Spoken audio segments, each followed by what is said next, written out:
This is an exciting time that we haven't seen in a while. Gyms are open. Hallelujah. So yes, gyms are open, and there are some really important do's and don'ts to getting back at it that could really make or break your first month. So I'm going to outline the 4 most important don'ts and the 4 most helpful do's to help you have a seamless transition back to the gym. My name is Melody, and I help people become confidently fit and optimally healthy. And I have a huge surprise for you at the end of this video that you're not going to want to miss. Let's get into it.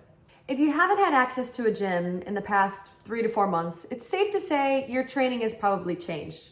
So here are the 4 don'ts for an effective transition back to the gym.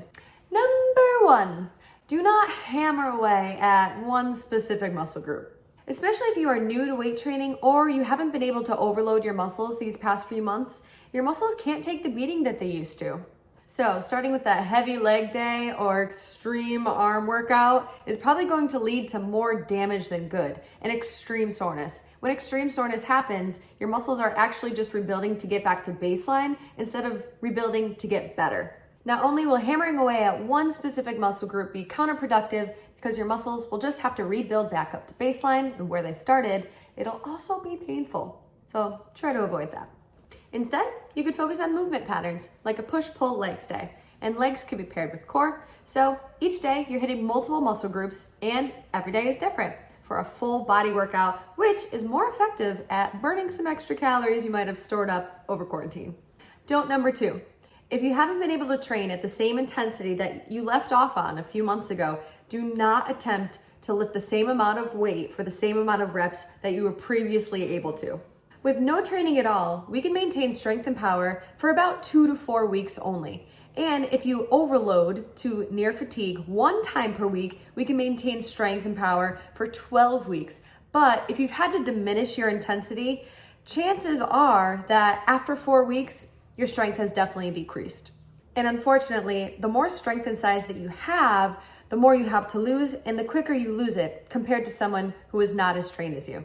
The bottom line is it's gonna take time to get back to where you were in terms of strength and size and even endurance. So it's best to err on the side of caution, know this, and progress back up systematically. Don't number 3, don't be discouraged. There's a lot of people in the same boat as you, and getting back to the gym is great in itself. Celebrate that. Even endurance declines at an exceptionally fast rate of 4 to 25% over just 2 weeks. This range is so big because, again, it depends what you start with.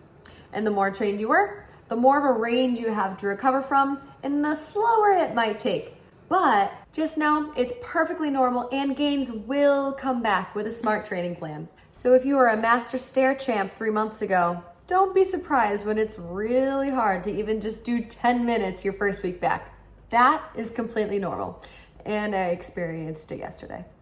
And the 4th and final don't is don't think your previous injuries and limitations just disappeared.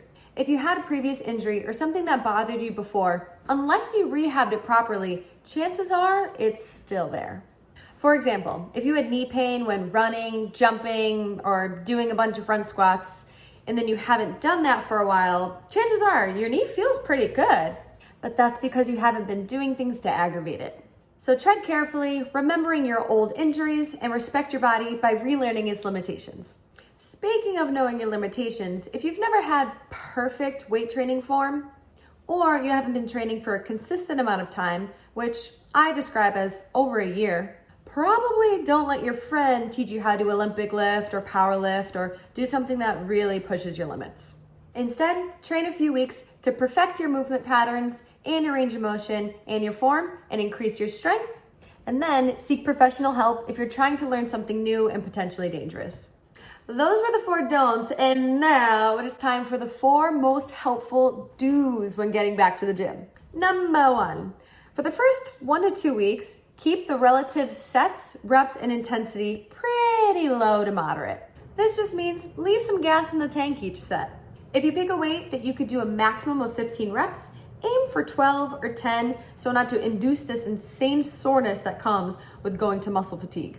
In the first 1 to 2 weeks, you really want to prevent extreme soreness in order to increase consistency, and you just want to redevelop the neuromuscular communication so that all of your muscle fibers can wake back up again and get to work. I do suggest training at about 8 to 12 reps and leaving about 4 reps in reserve of fatigue, meaning 4 reps left in the tank at the end of your set, in order to maximize neuromuscular communication, minimize soreness, and this is a strength training program. Which leads to the number 2 do, build back strength.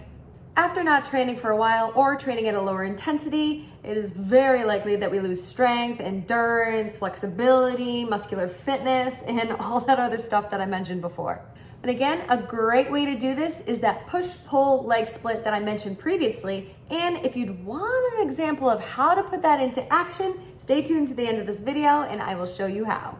Number 3, have a goal. If you're progressing towards a goal, it's going to help you maintain consistency and you'll be doing something each day that is meaningful to you. You'll be able to better plan your sessions to lead to accomplishing this goal, which brings me to do number 4, which is have a plan. It is much easier to make yourself get to the gym and then enjoy what you're doing when you know what you're going to do.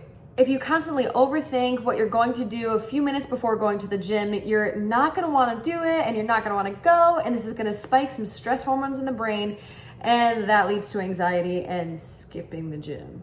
But if you have a plan, you can completely skip all that and go in confidently, knowing already what you have to do. Also, having a plan will help you lead you through accomplishing your goal because you'll know exactly what milestones you're supposed to be hitting. It'll give you some accountability and it will help you stay on track. Not only does a plan give you an effective guide for accomplishing your goal, it will also keep your goal top of mind and it will keep you remembering why you're doing what you're doing. Okay, so I lied. There's actually 5 do's. And number 5 is that I created a free back to the gym plan for you. Well, actually, it's for anyone to follow who just wants to get their strength and endurance back in a right way that sets you a goal and gives you a plan. Just click the link below this video, in the description of this video, or in my Instagram bio, and enter your name and email, and I will send you a free back to the gym plan. Again, my name is Melody, and I help people become confidently fit and optimally healthy. And just remember, your body is the only thing that you take with you throughout your entire life. So treat it well, move often, and eat your greens.